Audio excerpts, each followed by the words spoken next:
Well,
wait a minute.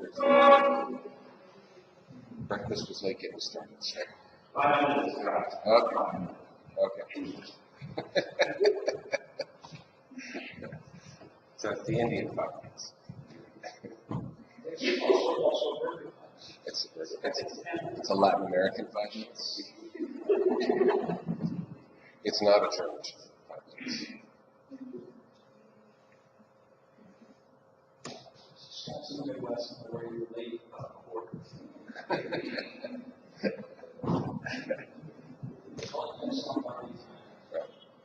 Well, I try to show up for my talks. I think it's a good thing.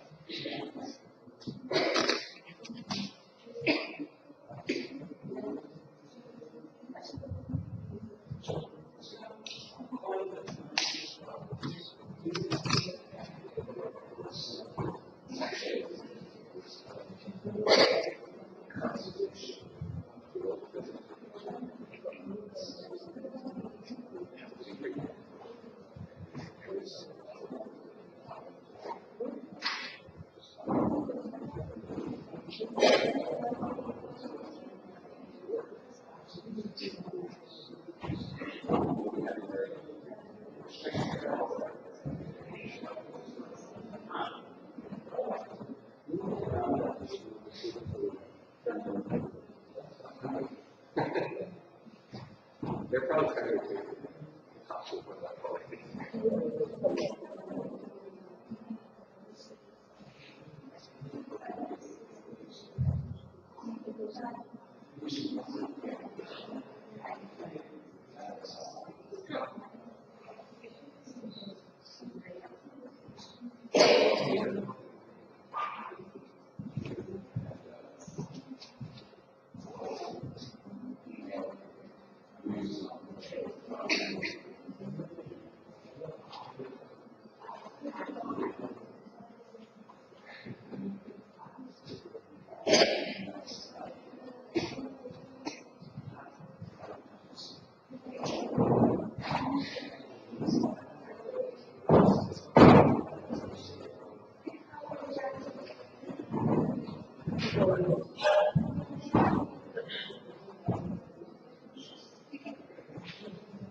Okay, so apparently I'm the boss of it.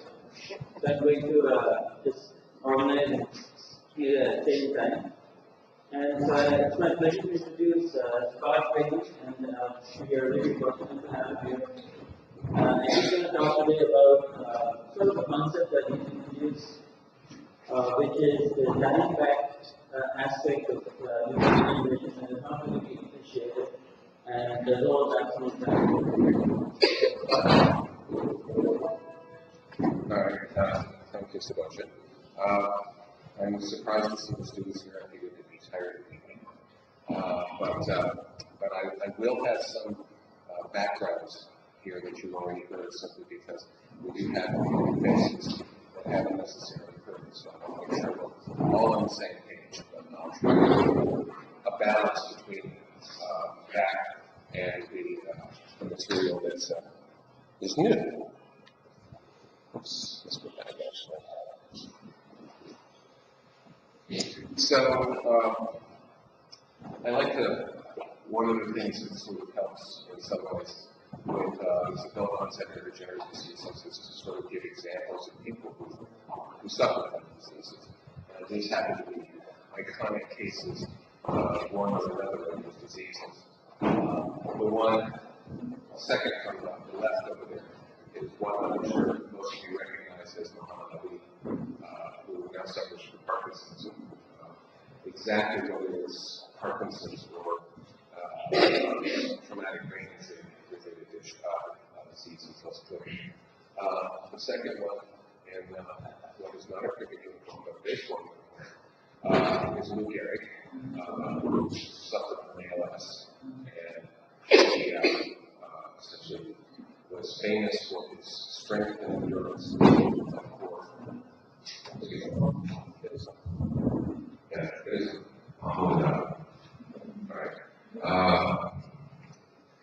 So he was famous for his endurance and for many decades until I think in sort of the 80s or 90s, I guess it was.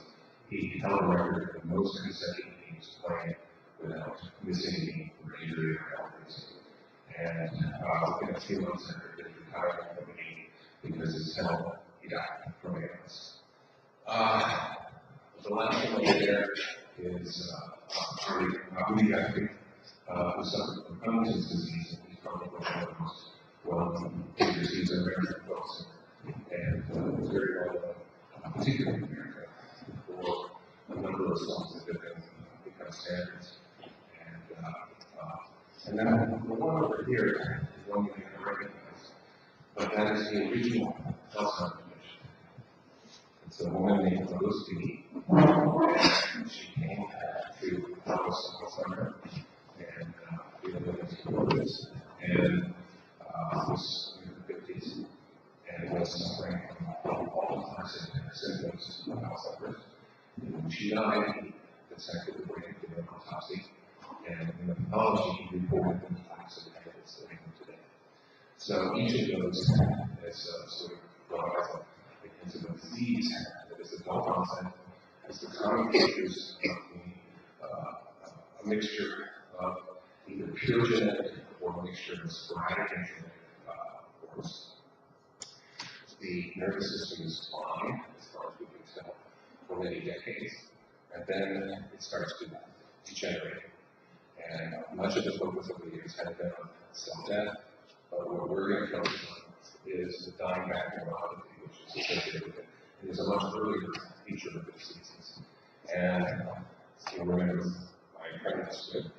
And for those of you who are watching closer, there was axonal transport. All right. So this is just to again point out another couple of items about these diseases.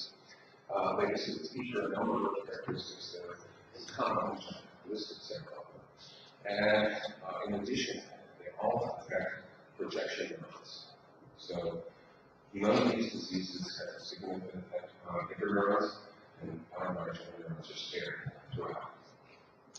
They do, however, affect very selective populations of neurons, and even in the genetic forms in which the pathogenic gene is present in a wide variety of neurons, or even those neurons in mononeural tissue, is a particular set of neurons that are particularly vulnerable, and other ones that suffer from this. So when we started doing this, our goal was not ultimately to try to figure out what every single one of us was doing, but over the years, because of various opportunities, we've had a chance to look at things connected with the Brady disease, Alzheimer's disease, Parkinson's, Huntington, Lewy body disease, and Charcot Marie dementia. Let's go over to that picture. So what happens then is that we found some common features here that we're going to talk about. And today we're going to focus on Alzheimer's disease as a model because it has some features that cause us to go for lots.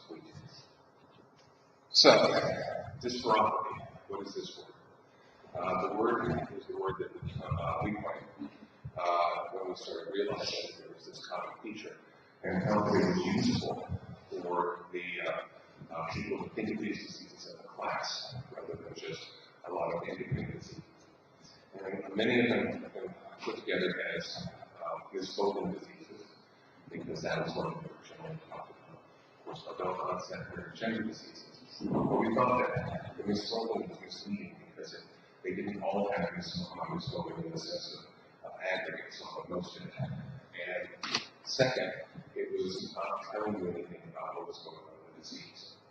And so we proposed it to associate with pathologies that were associated with compromises in axonal transport that lead to a late onset dying neuron.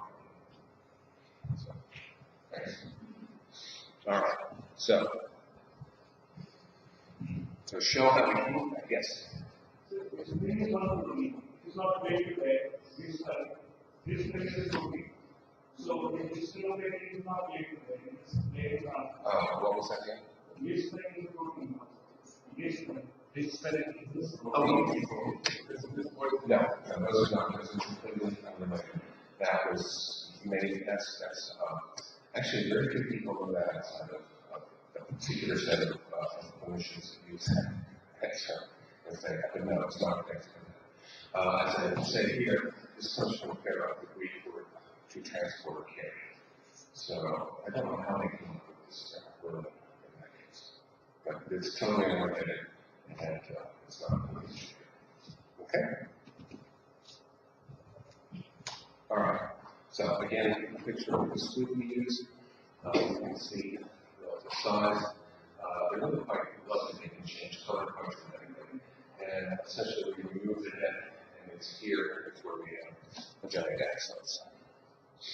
I'm going with the students about why they have a giant axon, but this is again a picture of what a giant axon looks like when it's been dissected out. There's a black thread and a white thread, and that between them is a single axon. It's about 0.5 millimeter in diameter, and we use it because we can now dissect it out and extrude cylinder axoplasm, removing the plastic membrane and providing free access to a perfectly well-organized axoplasm that continues to transport and has been transport for hours after it's been removed from the cell. And our main method of analysis is to put a cover slip sandwich, which provides a small volume chamber. And one of the things that we do with this different is that we never dilute the proteins 1,000-fold, 100,000-fold, whatever, which is what typically happens during homogenization. Here we can provide an intracellular buffer, which is actually accurately intracellular, matching the buffer conditions to a considerable extent. And we can use, say, 20 microliters perfusate in 5 microliters of axoplasm. So, yes, you can actually pick it up with a pair of cases. They're really actually quite tight, but not quite that. But yes, it retains its shape and does go again for hours. In fact, if you put it in an excess of buffer, it doesn't have very little calcium, and it's otherwise very similar to the intracellular buffer. You will lose the soluble actin and the depolymerizable actin and retain just the stable actin, the stable microtubules and the neurofilaments, and it will essentially look very much like the intact axon to the naked look at it under the microscope, it's okay. So here's the video showing real time. Looking at the video. And as you can see, it's an almost continuous flow of material this way. And this is about mixed preparation of 1.5 to 2 micrograms per second of which shows you where that axon is. And there's also material going back towards the respiratory direction. And that tends to be about 1.2 to 1.4. So, What are the dots? the cursors there, those are calibrated cursors, and we adjust the angle and the speed at which they go, and then we use that to estimate the flow. Yes? So you mentioned that there's any regional difference close to the cell line to the terminal. No, we don't look very close to the cell levels of the terminals because we take a piece of axoplasm from a very second level. So, certainly in the cell body, there's some differences, and at the terminals, there's a difference. But we don't look at that in this case. So, okay.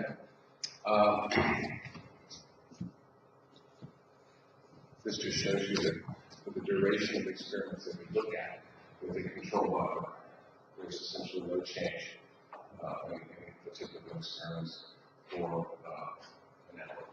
So this is very good. So now to Alzheimer's. A little history of Alzheimer's, for those of you who don't know all the details. As I said, it was first published in 1906 as a description of this woman. These are his original notes. And he described the distinctive characteristics of the disease, including the memory, cognitive deafness, the dementia, the loss of judgment, and then he also showed in his histological exam of the brain the plaques and tangles, and that was essentially the first definition.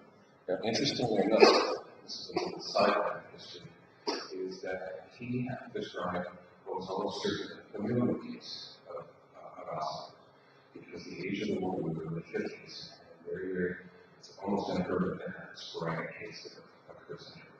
But you have in 40s to 50s, those are typically due to mutations in the proteins. The one who actually showed that it was a more broadly based disease was an American, actually born in Africa, who came to us, was trained as a psychiatrist. He's actually the first black psychiatrist in America. And he went to Germany in 1904 to study with Alzheimer. And in 1907, he published a series of images and descriptions of multiple patients who had died with dementia at a very young age. And that was the first description of sporadic Alzheimer's disease.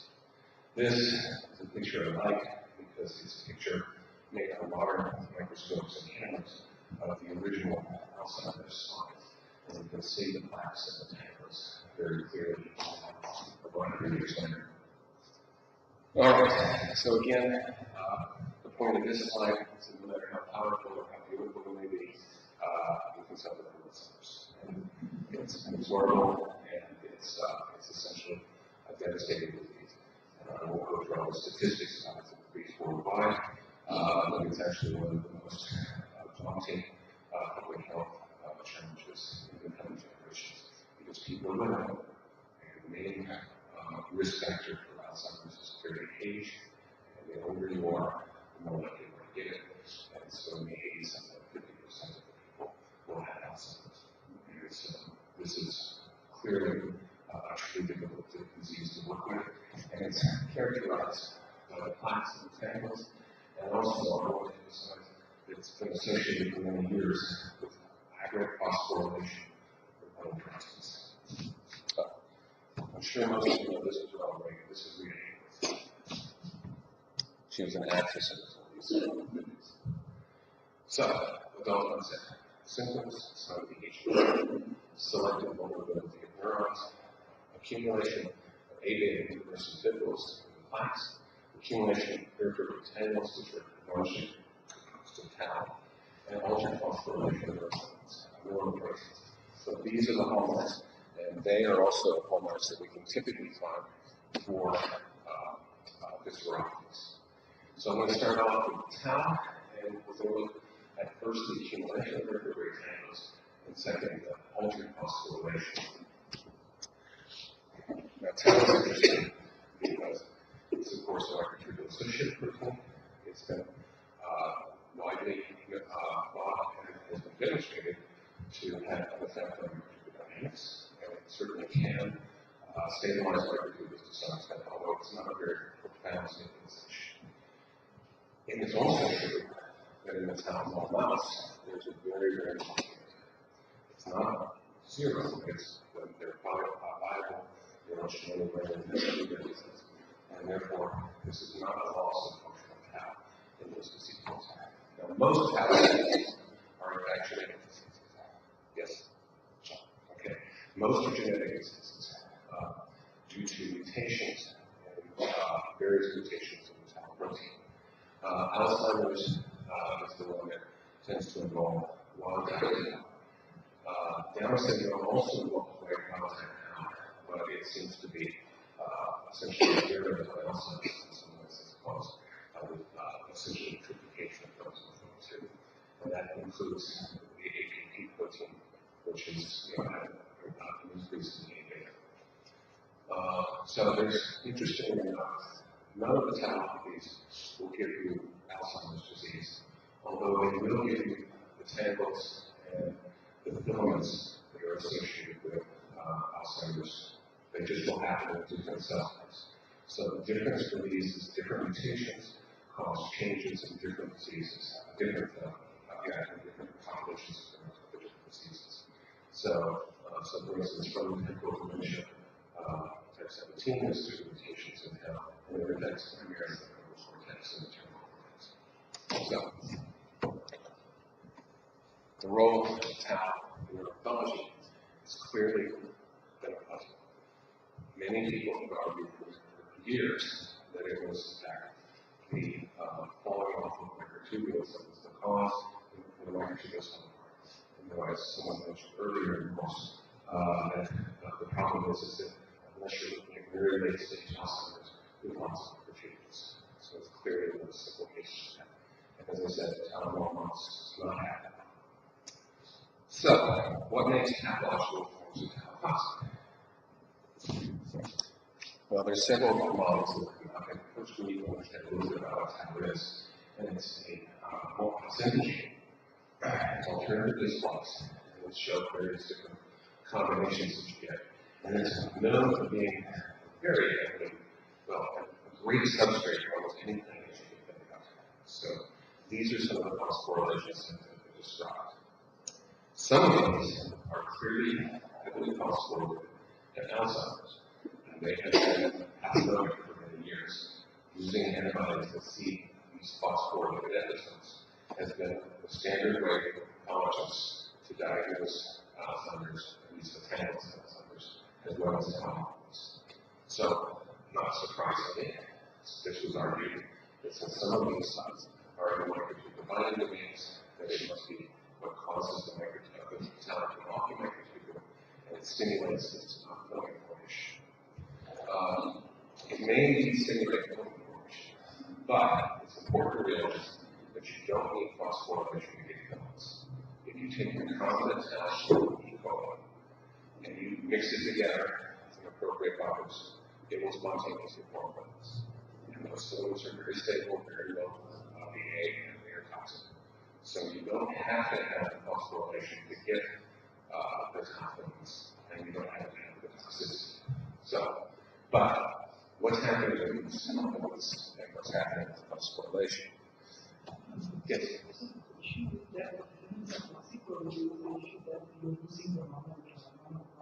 Well, that's what I'm going to be discussing right now.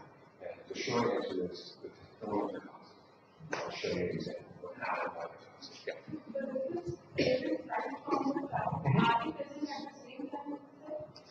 No, that's a good question. So, it turns out, and I should mention actually, I should mention that this basically just shows the tau sporoforms within the CNS. There's still another set that's actually in the PNS, which are even longer. And so, what you tend to have is developmental changes, so that you see different forms expressed at different times during development. And And so, for instance, early on, we have mostly the 3R form. And as you mature, you tend to have more of the 4R. These are microtubule binding domains. So, yes. So if adults are told that there's later on in India, they are also susceptible to. It is clear that the ratio of 4R and 3R is a little different in the limits than it is in the normal tissue. So it's thought that there is an effect of this, but it's not clear exactly why it is. It's not. All of these forms are present normally. So it's not just the presence of the forms, but there may be a difference in the susceptibility of the form levels. It's interesting that in Alzheimer's you have an increase in the 4 versus 3. But in the other diseases that we talked about, like CBD, particularly degeneration and heart, is more increasing. So I'm not really understanding what the significance are there. And again, as Roger showed you, the pathology in CBD is in a different set of cells. How much in Alzheimer's or in progressive cerebral palsy, etc. So it's really helpful because there's so many complications. Many of them are toxic, but they're toxic in different places and different times. Okay? So, all right. So this is addressing your question. So the argument that many people have put forward is that the kinases come along, they phosphorylate the tau. The tau comes off of the microtubule, and then something will cause it to form it. Maybe spontaneously eject, or as this author was suggesting, that somehow it's oxidized and goes down to form the dimers and higher order polymers, PHX. That stands for periodic performance. Okay. And sort of consistent with this, these are the phosphorylation sites that have been identified as being higher in Alzheimer's than in non-Alzheimer's time. And as you can see, there's a lot of them. So that's why we talk about hyperphosphorylation. What has not been clear, and you can see some of the different kinases that have been shown that phosphorylate tau in those guys. The ones that are probably the best well-defined in terms of association with Alzheimer's are GSK3, CDK5, and CK2. But various people have shown that these others are going to get one kind or another. And of course, they phosphorylate different sites, so you can see here, this 269 is a GSK3. And just because you see these phosphorylation doesn't mean all of those sites are occupied and not Alzheimer's building. It just means at least some of them contain these cells, because they're usually identified by antibodies or by mass spec, showing right here. So, this is the idea that they thought that it caused the cells to fall off of the microtubule and it drove the formation. And there is still data suggesting that some of the phosphorylations can increase the rate of protein formation. But as I said, it's not required to get a protein. So it's not an explanation for it. And it sort of begs another question. And that is, why is, how does the phosphorylation make it toxic? So what's so bad about phosphorylation? Okay, what does it do in this problem? So, and this just shows some more different combinations that will be on there. So, oops. Yes? I'm sorry. Oh, what kinases increase the degradation? No, it doesn't seem to for the most part. At least not in the filamentous form. So yes? Oh, why can't it be accepted? Okay, I'm sorry. Well, that's a good question. And the first thing is that aggregates tend to be more difficult for the cell to handle because a protein that is normally degraded by a proteasome, which most cytoplasmic proteins are, no longer can be fitted into the proteasome structure. And so the only pathway that they have for degrading these is autophagy. And so The question always is raised, why does neuropathy go up with these diseases? And in many cases it does, but for whatever reason, it is not able to keep up with the formation of the presence of these, or they don't trigger the autophagic response necessary. We don't know for sure. And some people have, in fact, suggested using stimulators of autophagy as a way of dealing with these diseases, but it hasn't proven to be very effective so far. You could argue that there's all sorts of medications that push routinely that can be cleared by autophagy, so it never does have a clinical label. Yeah, that's quite possible. And it's the other side of that, is that not only are there lots of things that can be cleared by autophagy, it's also true that many of the things that we accumulate and aggregate are perfectly right. I'm sure, so those of you who know lots of examples of skunk, cell, amyloid, and various sorts and various mucin, etc., all of which are present in normal, healthy cells, and seem to be tolerated perfectly well. So it's not controlling per se, it's that. So the question is what is. Now, one other point that's been brought up, and that I want to, I think, plant the seed for it here, and we'll come back to it later, is that some phosphorylations may recognize tau and its ability to bind the signaling molecules. So another way of thinking about tau is that it's a scaffold protein that can hold or localize certain kinases and phosphatases to the microtubule, and therefore putting them in a particular compartment. And as a result, you can essentially think of it as a way of carrying these proteins to or localizing them so they can work on motors or whatever else. Yes? So there's no access on the neurodegeneration? Tau? Yeah, tau. Well, we should call it that. Tau is generally called a neuron-specific protein, but it can be detected in some of the dendrocytes, certainly in some pathological states, but also in normal cases as well. And I think there's also some reports of it in astrocytes. But it's certainly far more abundant in neurons than the other cells. Yes? Does hyperphosphorylation render it useless as a signal and maybe affect medical decision? That's certainly a possibility. And that's one of the reasons I put this up there to show point out there are other ways of thinking about this that could also still be lost to function, I should say. Part of the problem is defining what the function of tau is. And we've been so blinded over the years by the idea that it stabilizes microtubules that we don't think necessarily about that process. But remember, if you look at the microtubule, that's only a small portion of the total protein. And a large part of it sticks out. So what's that stuff doing? And so, as you can see, there's quite a range of kinases that have been reported here. And so, what's that doing? And how does that relate to the disease situation? So, as I said, the function of tau phosphorylation at these sites, these different sites, has been very uncertain in large part. Some of it clearly goes up in pathological states. There's a funny thing about that. People focus on phosphorylations, but rarely do you see someone ask the question, well, why is that kinase active? Why is that kinase phosphorylated in this disease state? What makes the kinase more active in the disease state than in the non-disease state? So, it's clear that the ones that are binding domains have the potential to regulate tau too.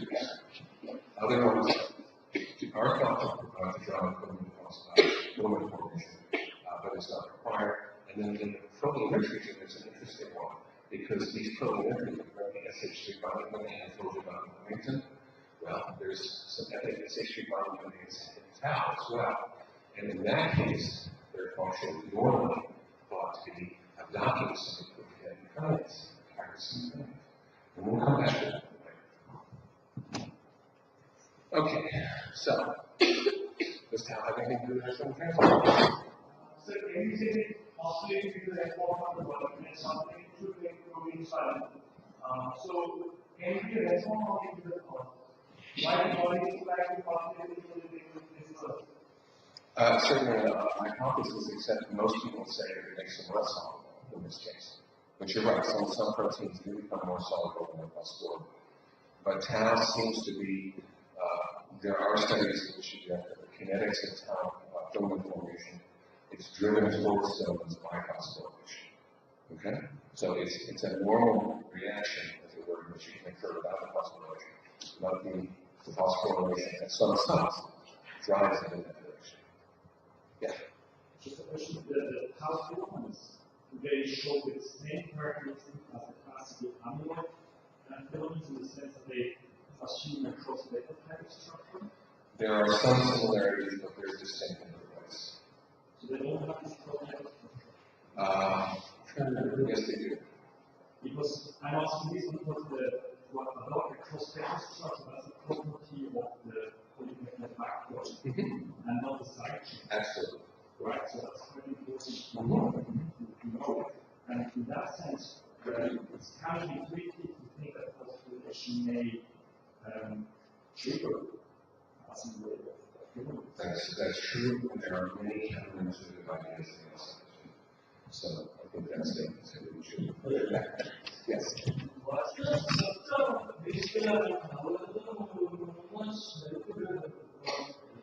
Okay, the structure of the focus. There's actually a couple of different ones. Like many other polymers, goes through the linear stage, and that has a slightly different structure. So the initial formation is into something called a single focus.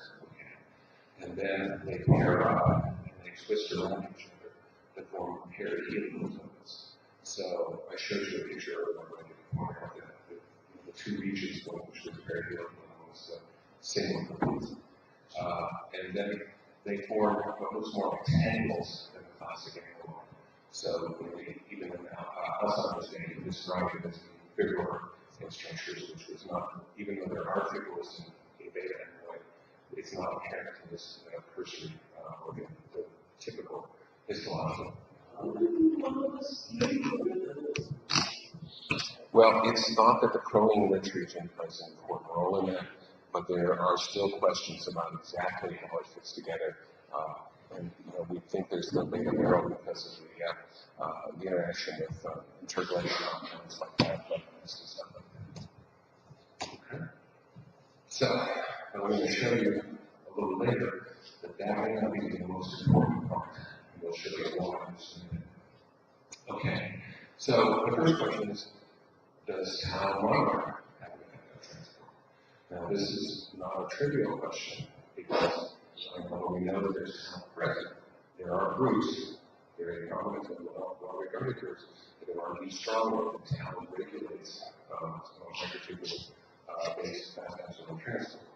And preferential is the argument that it affects the movement of anterior transport. Now, I've always had problems with it for two reasons. One is just a logical mechanic because the tau binding site is not the kinesin binding site, and it turns out that the kinesin binding site overlaps with the diamond binding site. So how it would affect by binding the microtubule, the kinesin versus without affecting the diamond has always been very hard to understand in the models. More importantly, they require pretty high levels of tau before they saw this effect. And those levels never are seen as far as we know. They are more saying more that the motor actually is not out. That's right. But the question is, how can we do that because of the lack of binding sites? This is the main difference. This is the strongest one. No, but you can't. I mean, if you have a dowsing that grows rocks and brushes, so basically the water comes in and hits the rock and it disappears. Well, that's great if it hits it, but the problem is finding enough part of the microtubule that the opportunities and it proceeds. Doesn't matter how many rocks on the side of the road, there's something in the road. And this seems to be on the side of the road rather than the end of it. So, about Parkinson's shown that we try and cross our power to use more easily than Do I know what we're talking about here? There's some real problems with that. If you start looking at the numbers that she talks about, she has a dynamic movement, which is different from the effect of the menopause, at less than 1 tau per micrometer. But actually, if you, I don't think at that concentration there's any tau bound, much less ALA. So I think, I don't know how she got the results that she got, but I can't make any sense of it. And let's sort it up on the opposite worlds. Less than the negative concentrations are having an effect. I don't think that's possible. And nobody else has ever replicated that as possible. so then what is the paper that because yeah, see the papers because it's actually really nice or maybe but basically showing that there's an issue with it. So they did the study that we do with the course, and they found that there was this there was a good effect of increasing tau concentrations, just the right tau. On how much the is in other people. In this preparation, if I put tau here at 25 micrograms, that's 1 tau for every single element that's in the maxillary. There is no effect.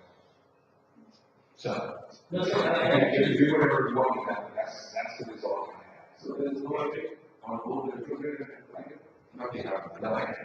So the And I should have had to come up and there and they would, oh, there's no effect. Oh, well, it sounds something like it. But it does. so the concentration are even actually that makes sense. So that's Now, if you go up to 15 millimeters tau, you start seeing nasty things happening with the axonal. But that's clearly not because it's nasty tau.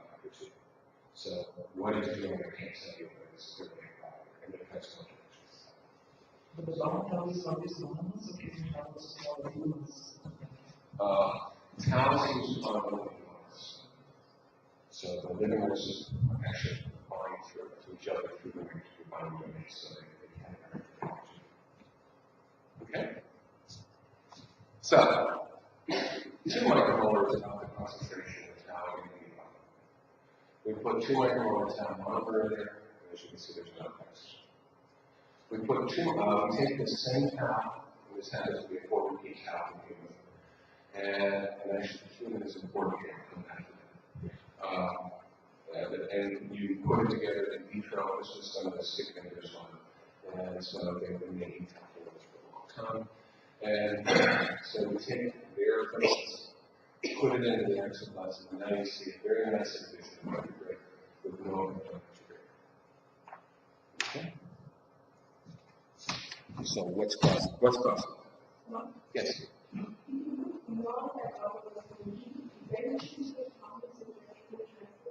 If I go higher than that for nothing that we see selective, no. I mean, let me show you why it's having this effect on transport. So that may help explain this. So it turns out that if you take the same, this is just a repeat of the same data. Now, if you do this again, now you have I2, which is a phosphatase inhibitor. You abolish the effect of it. Okay?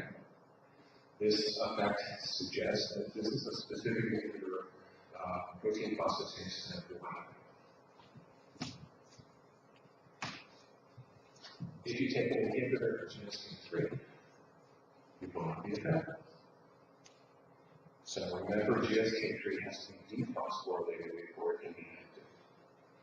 But the GSK3 will phosphorylate kinesin. So again, we see that it has an effect here, so that the tau filaments, the epitau monomer, are activating GSK3 by activating a phosphatase PP1.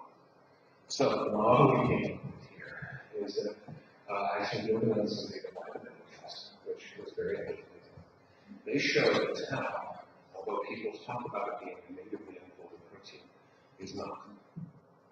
There is no question that although tau has no native alpha helix or beta sheet, that in its native form it has a paperclip conformation, so that there's a clear interaction between the N-terminus and the C-terminus.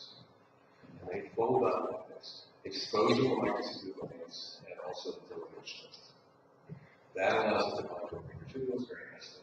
And for this element here, for whatever scaffolding purposes might be necessary. All right. So what we did is we said, well, let's see if we can find what part of the tau molecule is bad. And we knew that the central portion was necessary for full formation, so we started with the two ends. And in this case, I'm just showing you the N-terminus deletion. If you remove 17 amino acids from the N-terminus of tau, it will form filaments beautifully, but now it doesn't do anything to transport. Okay. What is that 17 amino acids doing? Well, you can take just the 17 amino acids itself, put it into the exoskeleton, and lo and behold, it has the same effect on transport as the filaments. So it says that that N-terminus section of tau is necessary and sufficient to produce the activation of phosphatase PP1 and GSK3. If we look at the sequence of this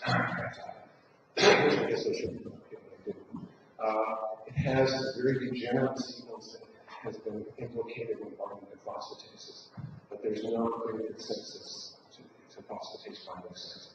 So it's not, it couldn't use it just by inspection. At post hoc, you can go ahead and look at it and you can see, yes, that might come to phosphatases. You can also inhibit the effect of the peptide or with the GSK3 inhibitor. So it's exactly the same. And this is a Charcot approach. There's still another person at PhD entirely looking at it. It's not right. So this is the model. What should happen normally that the tau is in this paperclip form. They can bind it like everything will be off, either one. And when something happens to cause it to unfold, you now expose this pattern of phosphatase activity. That occurs when you form a filament. It also occurs in a situation where you have the ATA tau, which is a phosphorylation which it causes an unfolding of the N-terminus, but leaves the C-terminus connected there. It also occurs in a tau that has a deletion in the center of the tau molecule, deleting part microtubule binding domain and the protein-rich domains. And under those circumstances, it does not form filaments, but this produces an MTBP set of 17. And what you can do is that there's also some very, very short alternative splice forms that were described by guys that just have an N-terminus, and they also are capable of having this effect.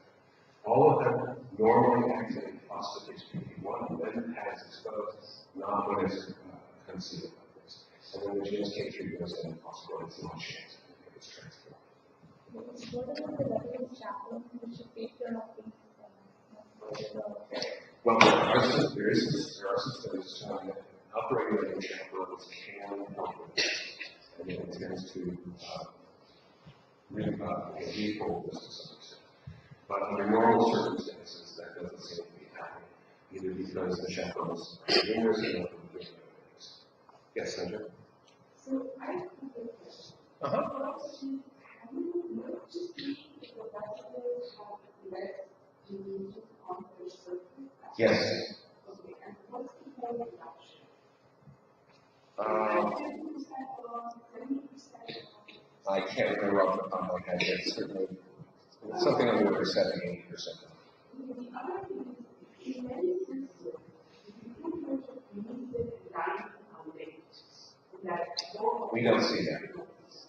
I don't see that. and these colors that you're looking at, there's a lot of There are a variety of things that includes an epiphyseal precursors.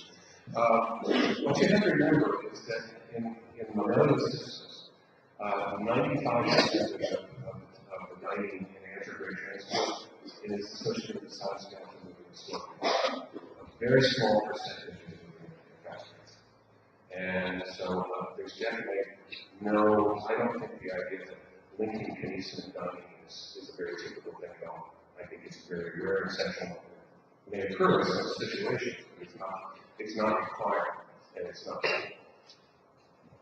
Okay? All right. Yes?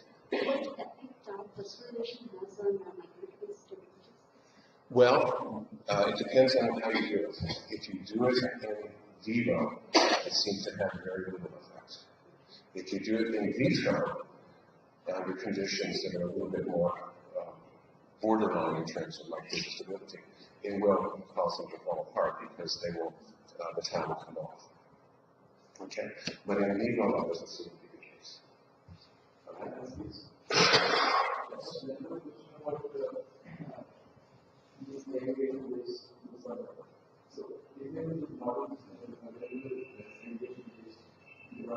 We cover on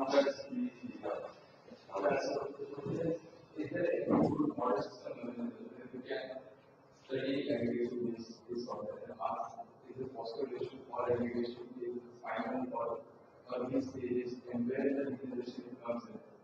Because tau is as should be known, it comes into different 7 and 9. So is it tau is an indicator that says time or is it actually so that becomes the case this goes on Well, obviously, if there was some simple model, it would have been done this way. There certainly are models, and one of the things that we should probably just put out right here is that one of the problems that has plagued the field of Alzheimer's disease is the difficulty in making a good animal model of Alzheimer's. What they have, for example, is they've done many observations. There are mice that have 5 familial Alzheimer's disease mutations. So they have an APP that's just driven with mutations, and they will generate a huge amount of A-beta-42. They will generate a huge amount of plaques. The mice are sick. That's not Alzheimer's. There is phosphorylation of tau in those cases, but the rodent tau never forms tangles. It's also true that one of the few regions of the tau molecule which is not very well conserved is this pathway. So you won't get this effect with rodent tau. So if you want to study, for instance, the aggregation of tau, you need to have at the very least, if you're using a non-human cell type, you do a knock-in of human tau.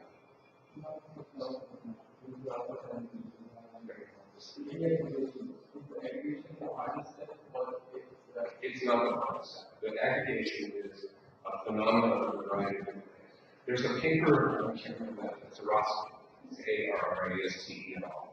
It was published a few years ago that looks at aggregation in Huntington. And they essentially expressed the Huntington molecule in its pathogenic form with extension. And they looked at the effects of aggregation on toxicity. And they were using cell lines to do that. Now, what they found in that particular model was that the cells that had the highest levels of aggregates were the ones in the locus. The ones that had the least aggregates and the highest soluble ones were the ones that died first. Now, that's not a very result, but it shows you that the aggregation itself is not necessarily the right reality. There are models that you can do. You can also get various, by transfecting various mutant proteins that are prone to aggregation in complicated ones. So, asking the question, is there a good model to do it? There isn't one that's universal. And what you have to do is you have to look at the individual case and see what happens. Now, if you knock in a human tau into a mouse that has an APP mutation or maybe a mutation there, you will get tags. It's still not Alzheimer's, but it's closer. Sure. So what you, I think you would be asking is that if you have phospho-tau in the neuron, is the neuron dead? The answer is absolutely not. So all those, in a human patient, for example, you see the neurons that have an angle, they're living neurons, they're firing their living. And if you see an early stage of Alzheimer's, you get something which is called pre-tangles, which will have some amount of aggregation of tau, but it's not going to look like tangles. That neuron clearly is alive, and the tau is aggregating as you're looking at it. So it's not that if you have an aggregation, the cell is dead, and you can't use it. So, remember, these cases take 10 to 12 years to develop. So it's not like a switch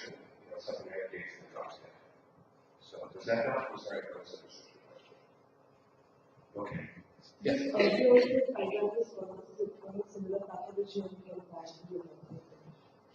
I'm glad you asked that question. Yes, I will repeat the question. She asked, do human Alzheimer's patients have a similar pathology and can they have the marker Alzheimer's?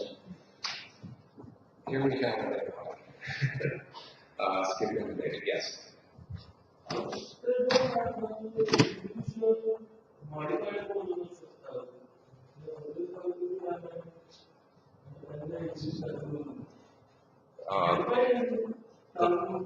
Okay, tau monomers are very stable. You can boil brain and you will get tau as one of the few proteins that still remains normal. Okay? You can still then bind to microtubules and do the whole thing. In fact, that's one of the old ways of purifying tau. Okay. Now, if you take the phosphorylated tau, that doesn't seem to change its turnover as far as I know. Do you know of any evidence for that? No, so it doesn't seem to increase its degradation. Some proteins do get increased in degradation with phosphorylation, but this doesn't seem to be one of them.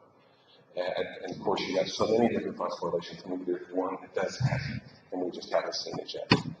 And the filaments themselves are very stable, and you can, in fact, one of the ways of purifying them is using SDS to get rid of everything else. And then you can use more harsh conditions to break open the tau filaments.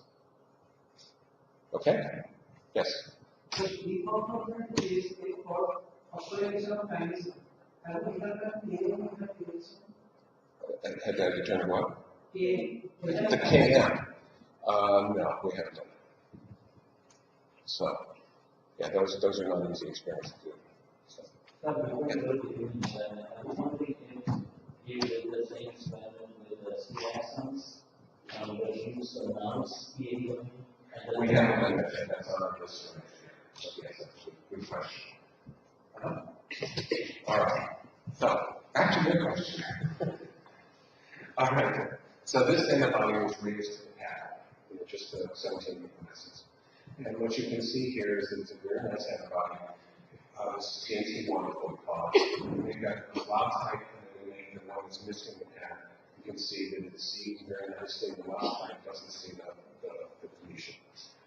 If you take human brain, and this is control Alzheimer's and pellets, in this case I'm doing the tangles on it, and look at the telomere reactivity with two antibodies and see total tau and the TNT1, you see that it all reacts pretty well.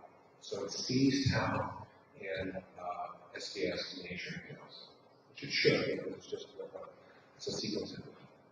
However, if you take these same brains and instead of homogenizing them with SDS and preparing for gels, you essentially just use a normal buffer for like doing IPs and stuff, and you put it do a dot plot. What you see is that the samples from the control brains, you can see a good deal of tau and total tau in the soluble fraction. You can see it in Alzheimer's brains as well. But you see very, very little TNT1 interactivity. There's a little bit here, and it is noteworthy that you do have some tangles. These are age-matched brains, so this is like a 70, 80-year-old brain, and that's an Alzheimer's patient, the same age. And so you can see here that if you look at the PHS, there's essentially no TNT1 here. Here, of course, you have the PHS, and you see it's very, very strong. Okay, so what if you do, and it's just quantitation of this. And what if you look at immunohistochemistry of the control, the severity of brain, you can see that there's far more activity in the Alzheimer's brains. If you do higher than that, you can see all the hallmarks of tangles are being recognized by the TNT1. And if you compare it to AT8, which is one of the antibodies used just to see tangles, you can see that there's considerable overlap. If anything, there's slightly more extensive overlap in the with the pad domain, so it's good to see some that they're not full-blown tangles, but the prefilamentous, the tau filaments that are more exactly. So, yes, it could be used as a marker. And in fact, I would encourage you to try it in your clinical practice. But it turns out that we've also seen this, I should say Skip has also used the same antibody and looked at CD80, PSP, and TDP17, and we're seeing the PAD exposure in all of those cases. So In all of the all of the pathologies that we've looked at so far. Okay? All right. So, what does this antibody do? Well, if that peptide is necessary for the activity, you might predict that it would block the activity of filaments. And sure enough, if you take filaments that have been incubated with TMT1, it blocks the effect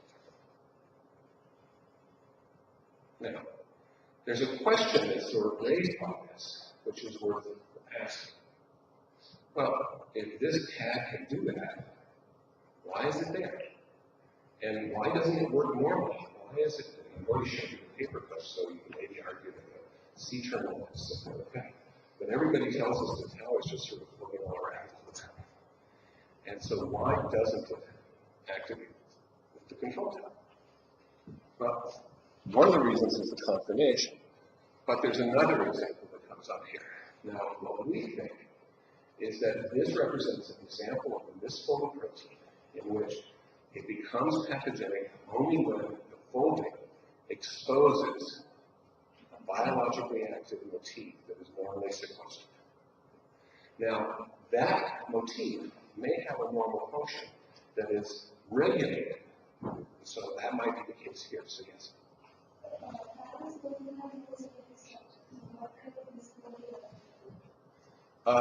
Essentially, the idea is the forming of the filaments is a misfolding. It's locked into a particular conformation. So does that answer? Yes, yes. Once it's in the filament, it has only one conformation for the filamentous portions. Now, the ends can go out and be exposed, and they may. But as I said, even though a lot of the literature tells you that tau is a native unfolded protein, that's a mistake. It's not true. All that means is that biochemists and biophysicists cannot detect alpha helix or any of the standard sort of motifs, structural motifs. It has a formation, a conformation in its favor.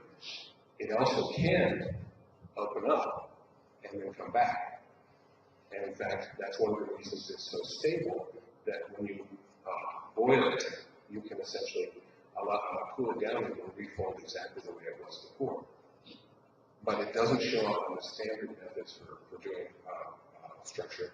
And it's very difficult to crystallize a structure like that because it doesn't have anything that forms a filament. It's very hard to crystallize. Okay. What is the normal Excuse me? Well, that's what I'm going to try to address here. I won't have a full answer to it, but I'll show you how to regulate it. Okay? So, one of the things that's striking about this motif is that there is a position 18 of tau, a tyrosine. That tyrosine is a known phosphorylation site for fin. And the fin normally has to dock on the tau, and the SH2 binding domains on the protein-rich form that we talked about. And it then phosphorylates that entrance. So, if we ask the question, what happens when we phosphorylate Y18?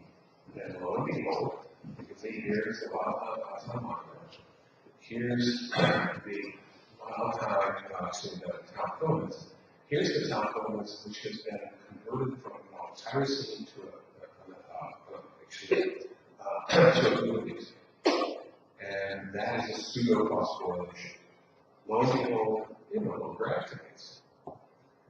If you convert it to a phenylalanine, which is just another hydrochloric, it doesn't protect at all. So this suggests that this Y18 phosphorylation, and we actually have done phosphorylation with fin shown in this, which I may show you in a minute. But another, it's not just a general feature of tyrosine phosphorylation, because phosphorylating another tyrosine a little further downstream has no protective effect.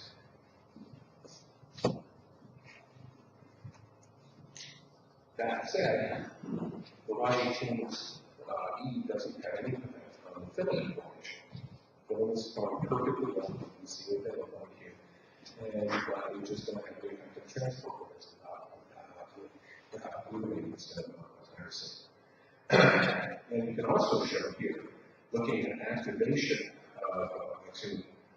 the phosphorylation of this site in different forms, what you see is that if you do something in which you are exposing this, you're causing some kind of filamentous formation, or you have no way of forming filaments but you can't tuck it away, like this deletion, you essentially greatly reduce the ability of thin to phosphorylate this. So, if the fin needs to dock to the protein-rich domain to be able to phosphorylate this N-terminus, and the protein-rich domain is buried in the filament, you reduce the ability of the cell to regulate that cycle. So what we believe is that ordinarily, and this just shows that the phosphorylation of tau, it tries to phosphorylate tau Y18, but it doesn't succeed, so that they're much more extensive staining with the TNT1 and you get tyrosine, phosphotyrosine. And so you can see here how much more extensive it is. So it's trying to make that. It also tries caspase, some chemical treatment will cause a cleavage in that internals. And so it clearly, the cell is trying to get rid of the effective protein, but for whatever reason, it's not successful in Alzheimer's or these tau. So, in answer to your question, what we think is that we want to have some mechanism for activating GSK3 in the vicinity of the microtubule in particular places. But we don't want to have it happening everywhere. So maybe you want to have it in a region of presynaptic tremor. Maybe you want to have it in some place like the Neurodegeneration where you're offloading carbon. And so the idea is that this may be a mechanism that tau allows you to regulate the GSK3 and the phosphatase in the vicinity of something that you want to have, and that it's shown up most of the time. And that what's happening with this tau, this is pure speculation, I understand, but what's happening with tau is that it is in fact a scaffold for regulating the phosphatase GSK3 interactions in the vicinity of microtubules and affecting transport in appropriate places. So we're looking to prove that, I should say, I used the wrong word. We're looking to test that hypothesis. And so maybe another lecture I will be able to tell you for sure whether or not we can show data in support of that. Okay, any questions on this? Is that the reason why 17 amino acid alone is sufficient to create the axonal transformation? Yeah. Do you think that there is a bind to GSK3 or is it not? No, I think it binds the phosphatase if you want. I see. Then that doesn't allow the GSK3 to be active. Right. I mean, you put in the peptide concentration, so it will be everywhere. And it will activate all the GSK3s, or all the phosphatase PP1s that can. So. But in that case, it is easier which is given to the activation. That's the idea.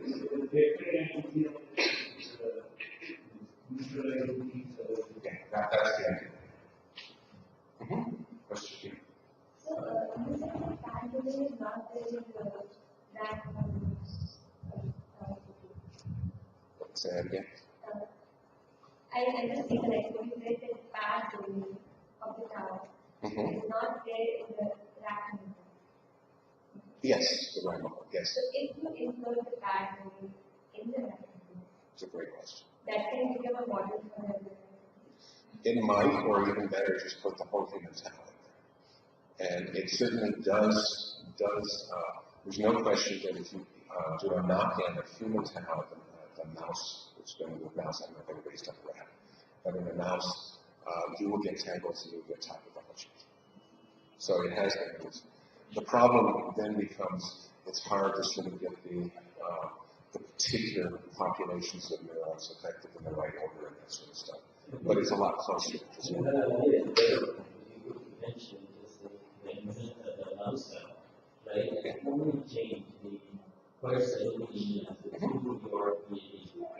No, it's like I said, it's a perfectly good idea, and I think, yeah, I agree. So it's certainly a way to do it. Yes, obviously we'd love to try it. So do you know if there is a look for pain in the sleep? Do you know if there is enough pain and maybe a lot of pain in that mouth? We have another pathway in place in roles we can do that. But the problem is that just blocking the fan wouldn't do it unless you also activated the tyrosine processes. So these things are very carefully regulated. But we have other things that will activate fan that will do other things, including activating retrograde transport. So, okay, yes.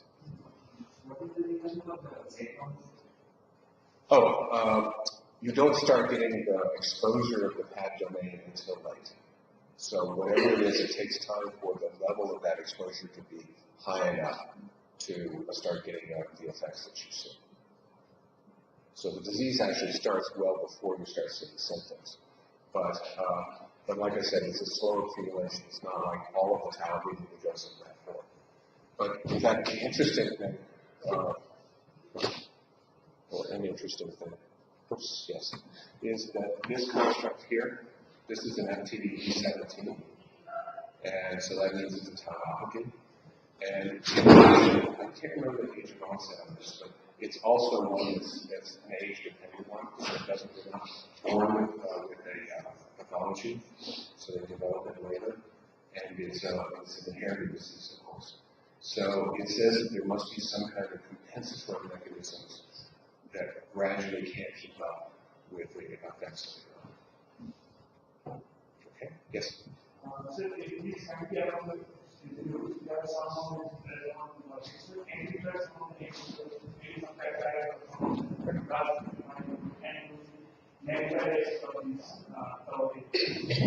That's a good idea. I think that's certainly something that's got potential. We're in the process of trying to do that. Should we make the direction to the very point? Without Okay.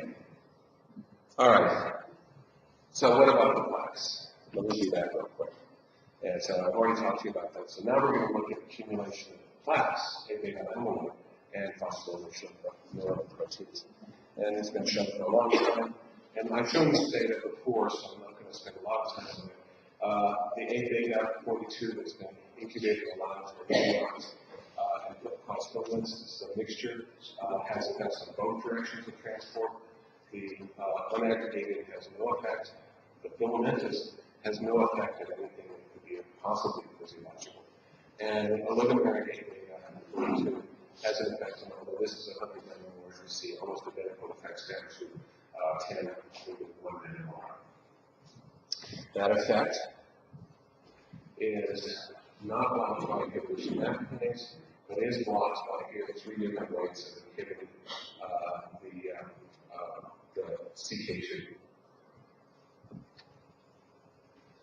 The CK2 also has an effect on instant phosphorylation here, and you can show that here with the CK2 and show that the oligomeric data possibly changing antibody reactivity with toxicity which speaks to these hormone chains that are non-phosphorylated site. And so the immunoreactivity is lost when we have phosphorylation. There's also phosphorylation in some heavy chain, although it doesn't show it here, and bone chain otherwise. Also, I want to make the point that oligomeric data also inhibits synaptic transmission. Essentially, you see this gradual loss of postsynaptic response in response to the treatment here over about 80 minutes, and that it does not have any effect on the presynaptic calcium currents or presynaptic potential or memory potential. So it's really not having any effect on electrical processes, only on the release of the neurotransmitter. And this is that experiment I told you that I did a little better this time. So you have a oligomeric indicated here. You stimulate it to fail and try to allow it to recover. It never recovers. In the case of the scrambled A-beta-42 or A-beta-40, it does recover, so those are not activated with CK2. If you have DMET plus oligomeric A-beta-42, it essentially will recover, and of course CK2 has a phenotype in this. What happens if you compare the scrambled A-beta-42 and the oligomeric A-beta-42? What you see is that there's far more vesicles that are docked here at the active zones than you have in the oligomeric A-beta-42, so it's dropped by about 50% here, as you can see. So what we would argue is that oligomeric A-beta and tau tangles combine for what we can call the perfect storm. And the reason in that case is that you have two distinct pathogenic pathways which are converging, and it's converging even more than we've given you a hint about so far, because it turns out that GSK3, although it phosphorylates in its light chain, likes to phosphorylate things that have already been phosphorylated. If you take a recombinant kinesin light chain that has never been phosphorylated, the GSK3 does nothing. If, however, you take that same kinesin light chain, pre-treat it with CK2, now you see it phosphorylates at the rates of the GSK3 does. So what happens is that the combination of CK2 and GSK3 makes the effect of each much more severe, and as a result, it provides a greater challenge in terms of the disease. Just going to quickly show you a couple of things here to show you that there are other ways of doing this. In Parkinson's, we see an activation of retrograde transport and a diminution of antegrade. In this case, we also see a failure of neurotransmission, and in those pre-stamping terminals, the vesicles are cleared out. In ALS, you have a situation in which the wild-type SOD1 has no effect. The SOD1 with that familial ALS mutation affects antegrade but not retrograde. This is blocked by inhibitors of P38 and P1 and of course, I already showed you Huntington's in the last lecture, which activates JUMP3. So, the idea then is that when we talk about these diseases as diseases in which signaling pathways are dysregulated due to some aspect of a misfolded protein. This at least provides one answer to the question of what's bad about misfolded proteins and why these diseases occur as a result of that. Not surprisingly, this has been the result of a lot of work from great many people. I just want to highlight a few people, some of the other. One of them I should certainly mention is Gerard Joachim. We've been collaborating together more than 10 years now. He started as a postdoc at the lab, and we've done all of these neurodegenerative things in collaboration over the years. Gustavo Pagino has been not quite as long, but he's really focused more on the Alzheimer's and prevalent disease, and the A-beta in particular. And his, for instance, was critical for all those A-beta stories that we have about. The different forms of A-beta that I showed you came from the Induce laboratory. We've done some other work with laboratory that I told you about. There's Skip Binder's lab has been a great partner for tau studies, and all of those have been done with him. The electrophysiology was done by Rodolfo Linares at NYU here. And then there are other people who contribute in different ways. I want to make one other special acknowledgement that you see these names here, which are mostly hard to read at the moment, but in green, those are all people, mostly undergraduates, who came to Woods Hole, which is a beautiful place with on the ocean, sailboats and beaches all around. And instead of going out to play, they sat in a dark room with a video monitor and watched festivals back and forth for hours and every day, so that we can get 200 experiments done in 2 months. And they are heroes in this particular sense. So I'll stop there. And of course, I should thank the support from NIH.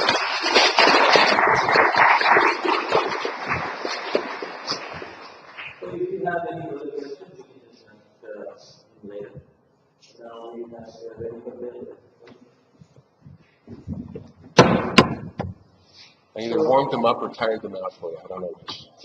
I either warmed them up or tired them out for you. But you want to use this? Yeah, that'd be great. Thanks. So I guess Bill needs no introduction to this audience. I've been here forever.